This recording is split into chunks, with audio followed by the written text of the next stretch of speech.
नमस्कार विद्यार्थी मित्रांनो, आज आपण विषय परिसर अभ्यास भाग 1 पाठ 19वा माझी आनंददायी शाळा पान नंबर 115 हा पाठ शिकणार आहोत। सांगा पाहू, हसत खेळत शिकणाऱ्या काही मुलांची चित्रे वर दिली आहेत।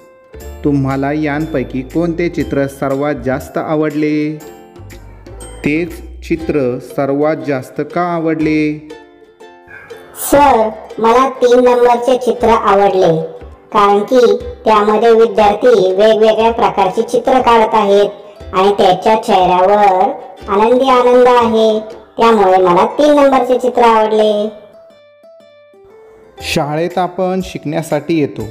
शिकता शिकता खूप मित्रमैत्रिणी मिळवतो, एकमेकांच्या मदतीने अभ्यास करतो, अभ्यासाच्या बरोबर खेळही खेळतो, एकत्र डबा खातो, स्नेहसंमेलनाच्या कार्यक्रमात सहभागी होतो, सहलीला जातो, वर्ग स्वच्छ ठेवायला आणि सजवायला आपल्याला आवडते।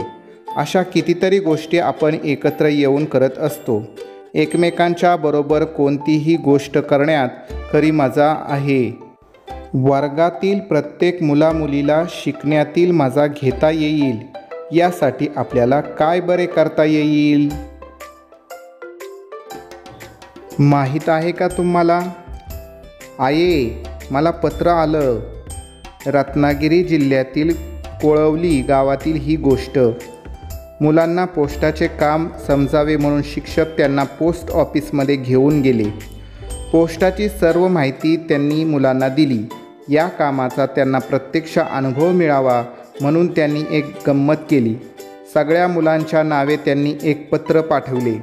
या पत्रात त्या विद्यार्थ्यांची शैक्षणिक प्रगती, खेळातील प्रगती, स्वभाव, आवड निवड यांबद्दल माहिती दिली। आपल्या नावाचे पत्र पाहून मुलांना खूप आनंद झाला। आये, मला पत्र आलं असं म्हणत ती सर्वांना ते पत्र दाखवू लागली। त्यातील काही मुलांनी शिक्षकांना पत्राचे उत्तरही पाठवले। दिवाळीला सर्व विद्यार्थ्यांनी एकत्र येऊन शिक्षकांना शुभेच्छा पत्र पाठवले। काही दिवसानंतर शिक्षकांनी मुलांना ईमेलने पत्र कसे पाठवायचे हे शिकवले। शिक्षकांनी पाठवलेल्या एका पत्रामुळे मुलांच्यात नवा उत्साह संचारला। मुलांची शाळा ही आनंददायी शाळा झाली। करून पहा, वर्गातील मुलामुलींची 3 पायांची शर्यत लावा। काही जोड्या न पडता न अडखळता शेवटपर्यंत का पळू शकल्या? पळताना काही जोड्या का पडल्या? एकमेकांना मदत केली की कोणतीही गोष्ट यशस्वीपणे करता येते। काम करताना आनंद मिळतो। एकमेकांना मदत करण्यासाठी एकमेकांच्या गरजा आणि अडचणी समजून घ्यायला हव्यात। आपल्या शाळेतील मुलामुलींच्या गरजा आणि अडचणी आपण समजावून घेतो का? आपल्या वर्गात नव्याने प्रवेश घेतलेला कोणी मुलगा किंवा मुलगी असेल, कोणी आईवडिलांपासून दूर राहून शिक्षण घेत असेल, कोणी घरी आपल्यापेक्षा वेगळ्या भाषेत बोलत असेल, कोणाला मदत करायला ताई किंवा दादा असतील तर कोणाला नसतील, अशा आणि इतर काही विविधतेमुळे प्रत्येकाच्या गरजा निरनिराळ्या असतात। या गरजा समजून घेण्याचा प्रयत्न केला पाहिजे।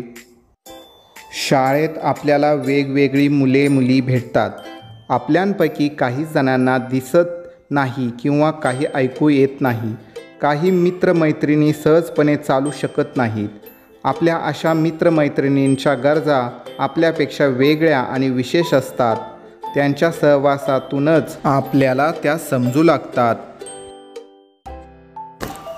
सांगा पाहू, तुमच्या आसपास दृष्टीहीन किंवा कर्णबधिर मुले राहतात का? ती मुले शाळेत येतात का? तुम्ही पहिलीच्या वर्गात होतात तेव्हा तुमच्या वर्गात किती मुली होत्या? आत्ता तुमच्या वर्गात किती मुली आहेत? शाळेत शिकण्याचा आनंद प्रत्येक मुलामुलीला मिळाला पाहिजे। विशेष गरजा असलेल्या सर्वांनाच शिकण्याचा अधिकार आहे। विशेष गरजा असलेल्या मुलांचे कितीतरी पालक आपल्या मुलांना जिद्दीने शाळेत पाठवतात। शासनही अशा विद्यार्थ्यांसाठी विविध योजना राबवते। तुमच्या माहितीत जर विशेष गरजा असलेली काही मुली असतील तर त्यांच्याविषयी त्यांच्या पालकांना आणि शिक्षकांना आवर्जून सांगा. तेही अशा मुलामुलींना शाळेत जाण्यास प्रोत्साहन देतील. मुलींच्या शिक्षणासाठीही शासनाने अनेक सुविधा उपलब्ध करून दिल्या आहेत. कित्येक पालकही मुलींनी शिकावे म्हणून प्रयत्न करतात. मात्र कधीकधी भावंडांना सांभाळणे, विहिरीवरून पाणी भरणे, घरकाम करणे अशी कामे मुलींवर सोपवली जातात. त्यामुळे त्यांचे शिक्षण रखडते किंवा बंद पडते. अशा किंवा कोणत्याही कारणांमुळे मुलींचे शिक्षण बंद पडता कामा नये. मुलींनाही शिकण्याचा आनंद मिळाला पाहिजे. करून पहा. तुमच्या वर्गातील मुले आपल्या घरी आईबाबांशी कोणत्या भाषेत बोलतात याची माहिती करून घ्या. शाळेतील शिक्षण घेण्याची आपली भाषा एकच असली तरी घरी आपण आपल्या मातृभाषेत बोलतो. काहींची मातृभाषा गुजराती असेल, काहींची मातृभाषा तेलुगू असेल, काही जण घरी हिंदीत बोलत असतील तर काही कानडीमध्ये बोलत असतील. वेगवेगळ्या मातृभाषा असलेली मित्र आपल्याला शाळेमुळे मिळतात. शाळेत आपण सर्वजण गणवेश घालून येतो. मात्र ज्या दिवशी गणवेश न घालता आपापल्या आवडीचे कपडे घालून यायचे असतात तेव्हा वर्ग कसा रंगीबेरंगी दिसतो. आपल्या वर्गात विविधता आहे म्हणून तर मजा आहे. आपल्या चालीरीती, भाषा, जेवण्या खाण्याच्या सवयी वेगवेगळ्या असल्या तरी माणूस म्हणून आपण एकमेकांसारखेच आहोत. एकमेकांच्या विविधतेबद्दल आपण जेव्हा आदर बाळगतो, एकमेकांना मदत करतो तेव्हा शाळेत आपल्याला खूप मजा येते. शाळा आनंददायी होते. काय करावे बरे? पिंटू आणि पिंकी या दोघांना बालगटात प्रवेश मिळाला आहे. त्यांना शाळेत घेऊन जाण्यासाठी शाळेची बस येते. मात्र शाळेत जायचे नाही म्हणून ते रोज रडतात. शाळेत का जायचे असते हे तुम्ही त्यांना कसे समजावून सांगाल? मुलांनो, तुमच्या भाषेमध्ये त्या लहान्यांना तुम्ही समजावून सांगायचे आहे. आपण काय शिकलो? शाळेमुळे आपल्याला निरनिराळे मित्र आणि मैत्रिणी मिळतात. शाळेमुळे आपल्या देशातील विविधतेशी ओळख होते.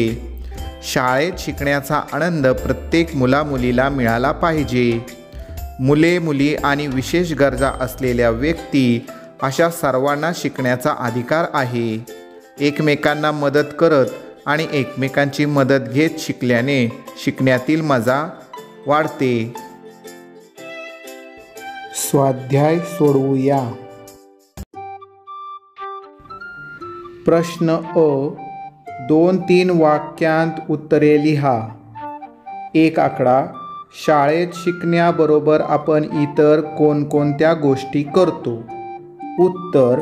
शाळेत शिकण्याबरोबर आपण खेळ खेळतो, एकत्र डबे खातो, स्नेहसंमेलनाच्या कार्यक्रमात आणि सहलीत सहभागी होतो, वर्ग स्वच्छ ठेवायला आणि वर्गाची सजावट करायला एकमेकांची मदत घेतो, एकमेकांच्या मदतीने अभ्यासही करतो. प्रश्न दुसरा. शिकण्यातील आनंद कशामुळे वाढतो? उत्तर. शाळेतील मित्रमैत्रिणींच्या बरोबरीने अभ्यास करताना आपल्याला आनंद मिळतो. एकमेकांच्या विविधतेबद्दल आदर बाळगून एकमेकांना मदत करीत आणि एकमेकांची मदत घेत शिकल्याने शिकण्यातील आनंद वाढतो. प्रश्न दुसरा. आ. रिकाम्या जागी योग्य शब्द लिहा. 1. एकमेकांना टिंबटिंब केली की कोणतीही गोष्ट यशस्वीपणे करता येते. उत्तर. एकमेकांना मदत केली की कोणतीही गोष्ट यशस्वीपणे करता येते. रिकामी जागा दुसरी. शाळेत शिकण्याचा आनंद प्रत्येक टिंबटिंब मिळाला पाहिजे. उत्तर. शाळेत शिकण्याचा आनंद प्रत्येक मुलामुलीला मिळाला पाहिजे. उपक्रम. शाळेच्या स्नेहसंमेलनात विविध वेशभूषा करून सहभागी व्हा. उपक्रम दुसरा, मला पाणी दे हे वाक्य वेगवेगळ्या मातृभाषा असलेल्या मित्रांच्या मदतीने त्या भाषेत वहीत लिहा. उपक्रम तिसरा, तुमच्या वर्गात दुसऱ्या गावातून आलेल्या एका मुलाने नव्याने प्रवेश घेतला आहे. त्याला तिच्या आधीच्या शाळेविषयी माहिती विचारा. हे सर्व उपक्रम विद्यार्थ्यांनी वहीमध्ये लिहून घ्यायचे आहेत. व्हिडिओ आवडला तर सागर SSK चॅनलला सबस्क्राईब करा.